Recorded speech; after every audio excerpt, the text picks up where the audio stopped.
1200 दिनों में बनाया जाने वाला टाइटैनिक सिर्फ 2 ही घंटों में क्यों डूब गया?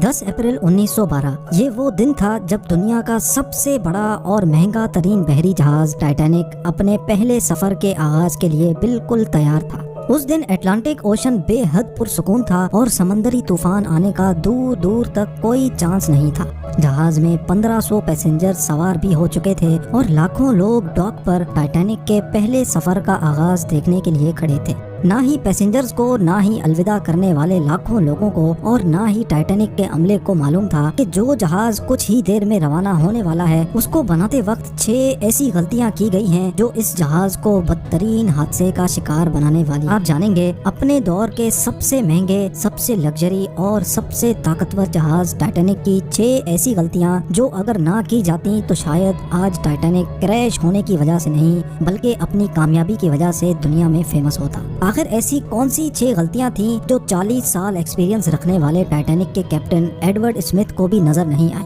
कैप्टन के 40 साल के एक्सपीरियंस को तो छोड़ें, ये गलतियां टाइटैनिक ऑपरेट करने वाली company the white star line जिसको 107 शिप्स ऑपरेट करने का एक्सपीरियंस था उनको भी नजर नहीं आई। और तो और ये गलतियां टाइटैनिक मैन्युफैक्चर करने वाली कंपनी हार्लैंड एंड वुल्फ को भी नजर नहीं आई जिन्होंने सिर्फ टाइटैनिक से पहले ही 500 से ज्यादा शिप्स मैन्युफैक्चर की थी। टाइटैनिक की कंस्ट्रक्शन 1907 में शुरू हुई थी और तकरीबन 3 साल का वक्त और 2000 वर्कर्स की मेहनत के बाद जहाज को तैयार कर लिया गया। अब जहाज पूरी तरह से तैयार हो चुका था लेकिन इसको टेस्ट करने का फेज अभी बाकी था। टाइटैनिक बनाने वालों का उस पर भरोसा तब मजीद बढ़ गया जब टाइटैनिक ने अपना पहला टेस्ट रन कामयाबी से पार कर लिया था। टेस्ट पास करते ही पूरी दुनिया में मुख्तलिफ अखबारात में इसकी मार्केटिंग की गई जिसकी हेडिंग थी अनसिंकेबल टाइटैनिक, यानी कभी न डूबने वाला जहाज बना लिया गया है। जहाज का पहला सफर इंग्लैंड के शहर साउथहैम्पटन से शुरू होना था जिसका दिन 10 अप्रैल 1912 मुकर्रर किया गया और जिसकी मंजिल अमेरिका का शहर न्यूयॉर्क थी।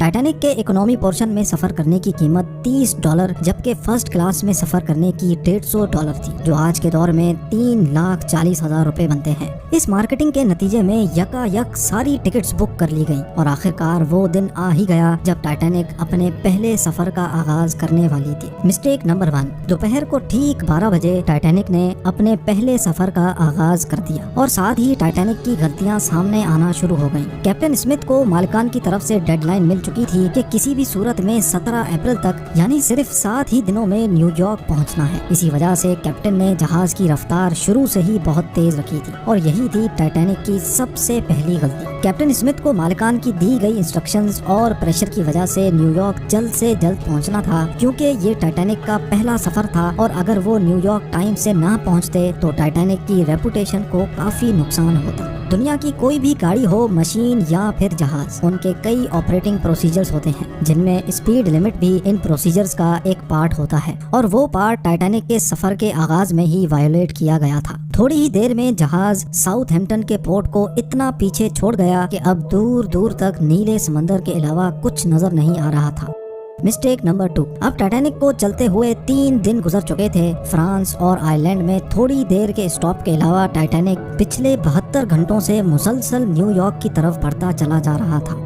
ये 14 अप्रैल 1912 की शाम थी। समंदर पर हर तरफ खामोशी और धुंध छाई हुई थी जिसकी वजह से विजिबिलिटी भी काफी कम हो चुकी थी। उसी रात एक और बहरी जहाज जो कि टाइटैनिक से कुछ घंटे ही आगे था, उसके कैप्टन ने वायरलेस पर टाइटैनिक को समंदर पर तैरती हुई चट्टानें यानी आइसबर्ग्स के बारे में वार्निंग दी थी। एक्सपर्ट्स का मानना है कि ये वार्निंग कम से कम भी 6 बार दी गई थी लेकिन वायरलेस ऑपरेटर्स की कोताही की वजह से इंतहाई इंपॉर्टेंट वार्निंग्स इनसे मिस हो गई। उनके लिए शायद ये नॉर्मल बात थी लेकिन यही थी टाइटैनिक के अमले की दूसरी गलती क्योंकि टाइटैनिक अपने तर्ज का पहला लग्जरी जहाज था और इसमें कई वीआईपीज भी मौजूद थे। इसी वजह से ज्यादातर टाइटैनिक का अमला फर्स्ट क्लास पैसेंजर्स की खिदमत में मसरूफ था। अगर इन वार्निंग्स को सीरियस लिया जाता तो आगे का पूरा सीन ही अलग होता।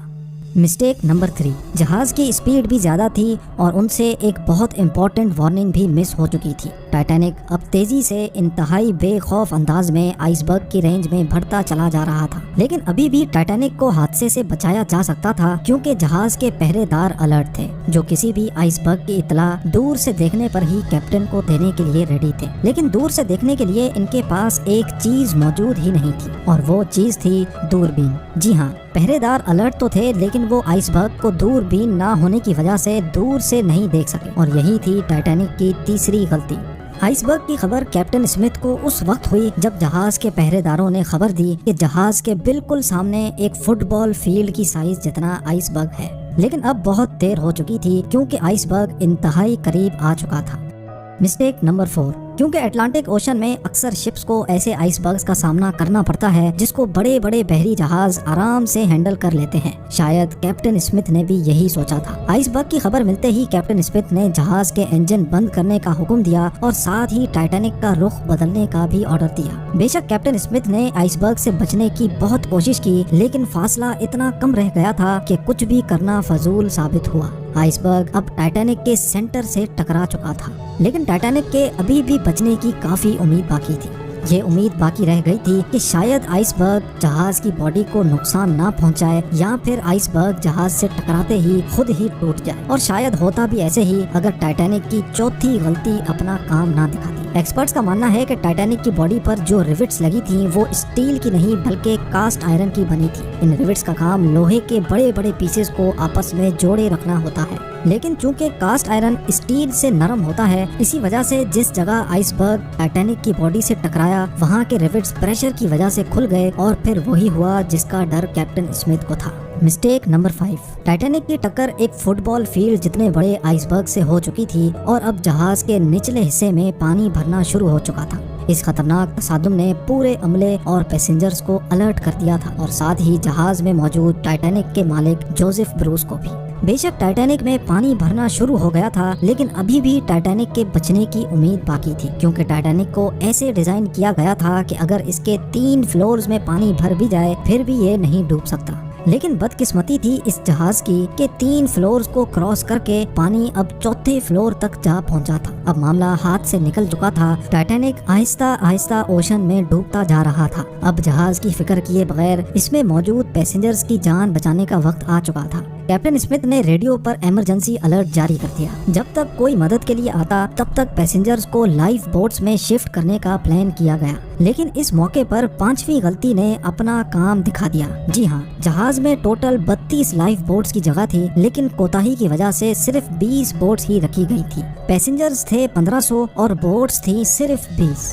مسٹیک نمبر 6، ہر طرف افراتفری کا عالم تھا اور ہر شخص ان چند گنی چنی کشتیوں میں سوار ہونا چاہتا تھا۔ 12:45 پر پہلی ایمرجنسی کشتی سمندر میں اتاری گئی، لیکن یہاں ہوئی ایک اور چھٹی غلطی۔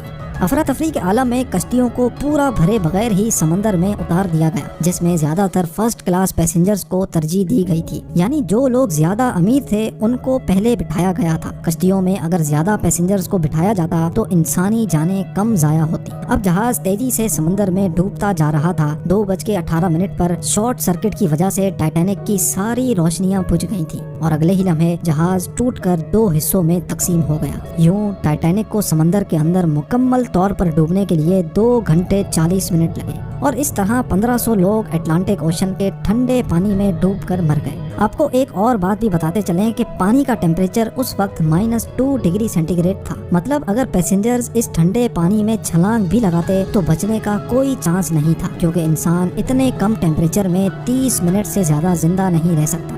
کہا جاتا ہے کہ مرنے والوں کی تعداد 1500 سے بھی کافی زیادہ تھی، کیونکہ جن لوگوں کی جہاز کے عملے سے جان پہچان تھی ان میں سے کافی لوگ جہاز پر بغیر ٹکٹ سوار ہوئے تھے۔ زندہ بچ جانے والوں میں سب سے زیادہ تعداد بچوں اور خواتین کی تھی۔ دوسری طرف کیپٹن اسمتھ تھا جو سارا وقت لوگوں کی جان بچانے میں لگا رہا، اور وہ آخری آدمی تھا جس نے ڈوبتے جہاز سے چھلانگ لگائی تھی۔